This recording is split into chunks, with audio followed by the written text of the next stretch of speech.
একদল খেয়ে গেছে আর একজন খাওয়ার জন্য প্রস্তুত। আজহারি সাহেব খাওয়ার জন্য মালয়েশিয়া থেকে উনি বাংলাদেশে আসছেন এবং উনি একটা খায়খোর।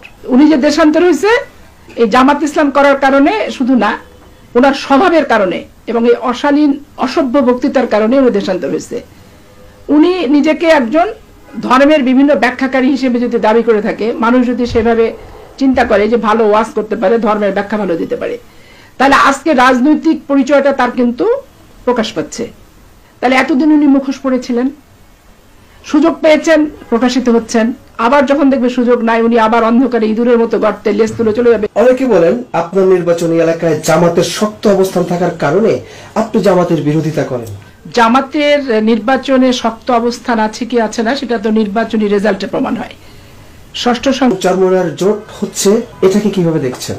আমি ইসলামিক চিন্তাবিদদের প্রকৃত ইসলামিক বিষয় নিয়ে প্রচার চালাক সেটা একরকম, কিন্তু ইসলামিক চিন্তাবিদদের রাজনৈতিক সংগঠন করাটা আমি ব্যক্তিগতভাবে অপছন্দ করি।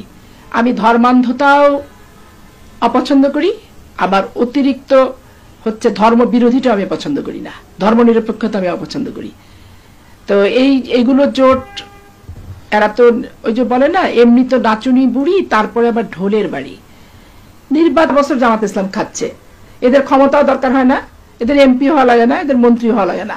ওই ধর্মের বার্তা নিয়ে নিয়ে প্রত্যেকটা মা বোনের কাছে যায়, অসহায় নিরীহ ধর্মভীরু মহিলাদের কাছে যে ওই চাঁদার আদায় করে নিচ্ছে, উন্না বিছায় বিছায়, মুরগির ডিম থেকে শুরু করে গরু ছাগল হাঁস মুরগি গরুর দুধ থেকে শুরু করে পয়সা থেকে শুরু করে সমস্ত কিছু করছে। তারা তো সারা বছর খেয়ে থাকে।